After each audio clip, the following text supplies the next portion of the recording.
E aí pessoal, tudo bem? Luca falando. Hoje eu vou apresentar para vocês alguns tipos de dados numéricos e alguns operadores aritméticos que a gente vai estar usando para trabalhar esses números. Nessa aula nós vamos focar apenas em dois tipos numéricos diferentes, do tipo inteiro e do tipo de ponto flutuante, também conhecido como float.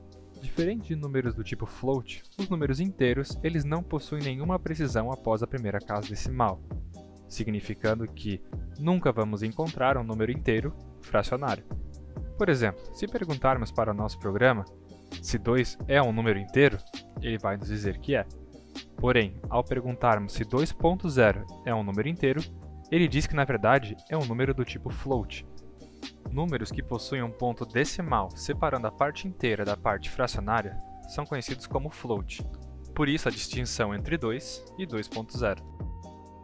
Agora nós vamos para a parte prática do nosso vídeo. Utilizando o explorador de arquivos, vou até minha pasta e lá crio um novo arquivo. Porém, não será um arquivo com a extensão .py, a extensão padrão do Python. Será um arquivo com a extensão .ipynb, que se refere a um editor de texto chamado Jupyter Notebook. Após criarmos esse arquivo com esta determinada extensão, o Visual Studio tratará de adequar a sua interface visual ao formato de arquivo que solicitamos. Jupyter Notebook é uma ferramenta de edição de texto e código que trabalha em blocos, nos permitindo executar apenas um bloco por vez ou todos de uma vez só. É importante mencionar que, na primeira vez que executarmos qualquer tipo de código, o serviço do Jupyter Notebook será iniciado, podendo levar alguns segundos para que esteja tudo funcionando de acordo. Também será pedido para instalar uma biblioteca que não é necessária para nós neste momento, então fica a seu critério aceitar instalá-la ou não. Porém, caso decida instalar a biblioteca, vale lembrar que ela pode demorar alguns minutos até que fique pronta. Vamos começar explicando a prioridade das operações. A linguagem de programação Python respeita a ordem de prioridade de operações que a matemática fornece.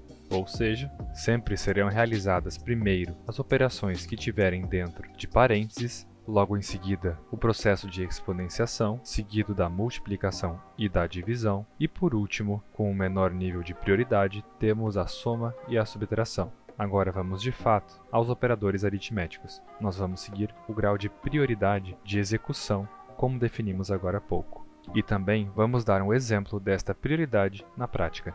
Começaremos então com o processo de exponenciação. A operação de exponenciação é dada por um par de asteriscos, onde primeiramente definimos a nossa base, em seguida colocamos o símbolo da nossa expressão e por último colocamos o expoente no qual queremos elevar a nossa base. Ao executarmos o bloco com o comando Ctrl Enter, temos o resultado da nossa operação. Com a operação da exponenciação, também conseguimos calcular raízes, sejam elas quadradas, cúbicas e assim por diante. Para calcularmos a raiz quadrada de um número, por exemplo, podemos elevá-lo a 1 sobre 2, equivalente a 0,5. Agora, para calcularmos a raiz cúbica de um número, devemos elevá-lo a 1/3. Porém, temos um problema com a questão da prioridade. Primeiro, está sendo executado o processo de exponenciação, elevando o número 8 a 1, e em seguida está sendo dividido o resultado por 3, enquanto na verdade nós queremos elevar o número a 1/3, não dividi-lo por 3. Para isso, devemos dar mais prioridade à divisão do que à exponenciação, e só conseguimos fazer isso deixando esta operação entre parênteses. Agora, o computador vai realizar a divisão de 1/3 e, em seguida, elevar a nossa base ao resultado desta divisão. E agora sim, temos o valor desejado, onde a raiz cúbica de 8 é de fato 2. Outra maneira de calcularmos exponenciação seria através da função nativa em Python, poll.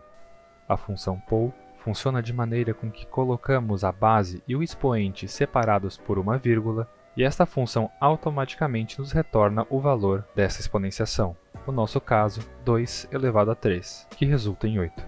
O próximo processo será a divisão e algumas de suas variantes. O símbolo da divisão é dado por uma barra diagonal inclinada para a direita. Primeiramente devemos colocar o numerador, que é o número no qual estamos dividindo. Logo após o número, colocamos o símbolo da nossa operação e então colocamos nosso denominador. Uma das variações da função divisão é a função resto, que é dada pelo símbolo de porcentagem. Assim como na divisão, basta colocarmos o nosso numerador seguido do símbolo da operação resto e, por último, colocamos o denominador. Ao executarmos o bloco, vemos que ela nos retorna o resto da divisão entre o número 1 e o número 2. A última variação do processo de divisão vem do inglês floor division. Não havendo uma tradução específica para essa expressão, vamos chamá-la de divisão rasteira. Do mesmo modo que os dois exemplos anteriores, para realizarmos uma divisão rasteira, basta colocarmos o nosso numerador, o símbolo da nossa operação e, por último, o denominador. O processo de divisão rasteira ele nos retorna a parte inteira do resultado da divisão entre esses dois números. Como a divisão entre 1 e 2 resulta em 0,5, devemos esperar o resultado sendo 0. Agora, se tentarmos dividir 5 por 2, o resultado esperado deve ser 2, pois a divisão de 5 por 2 é 2,5. Não devemos confundir esse processo com um arredondamento. Ele simplesmente ignora a parte fracionária do resultado da divisão entre dois números e retorna a parte inteira.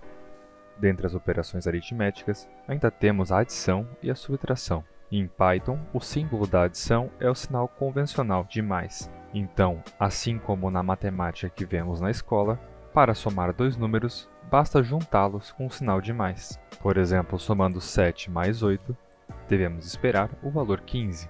Assim como na adição, a subtração também mantém o seu símbolo tradicional, sendo uma pequena barra horizontal, além de fazer uso da mesma lógica da operação de adição. Para subtrair dois números, basta separá-los com um sinal de menos entre eles. Então, ao tentarmos subtrair 8 de 7, temos 7 menos 8, que, como esperado, resulta em menos 1. Por último, vamos aprender como vincular a uma variável o valor de um número. Antes de tudo, devemos tomar alguns cuidados ao criarmos variáveis, pois elas devem seguir algumas regras, como por exemplo, não podem começar com números, não podem conter espaços em branco, não podem conter caracteres especiais, ou seja, que não são alfanuméricos. Não deve conter nenhuma palavra-chave que seja já utilizada pela linguagem de programação, como int, float e str, por exemplo. Esses tipos de expressões são chamados de keywords. É extremamente recomendado evitar o uso da letra L e da letra O sozinhas para nomear variáveis, uma vez que elas podem ser facilmente confundidas com o número 1 e o número 0. Agora que sabemos o que não devemos fazer e o que devemos evitar ao criar variáveis, podemos começar a criar nossas variáveis. Vamos criar duas variáveis que armazenem a idade de uma pessoa e o ano atual, para que no fim, realizando operações matemáticas que vimos nessa aula, possamos descobrir o ano de nascimento desta pessoa. Criaremos então uma variável chamada idade e atribuiremos a ela o valor de idade. Vamos criar uma variável para o ano atual e atribuir a ela o ano vigente ao dia de hoje. É possível perceber que para atribuir o valor de um número a uma variável, basta utilizarmos o símbolo de igual. Assim, dizemos ao computador que a variável idade contém o número 20 e a variável chamada ano contém o número 2020. Basta executar o código e agora nossas variáveis foram criadas. Agora, vamos calcular a provável data de nascimento dessa pessoa. Para isso, precisamos subtrair do ano atual a idade da pessoa e executamos o bloco. Segundo as nossas contas, essa pessoa nasceu em 2000. Agora, vamos calcular a quantidade de dias vividos por essa pessoa e salvar numa variável chamada dias. Para isso, criamos um novo bloco e definimos o seu valor. No caso, o valor da nossa variável é uma operação matemática que se dá pela multiplicação da idade pela quantidade de dias em um ano.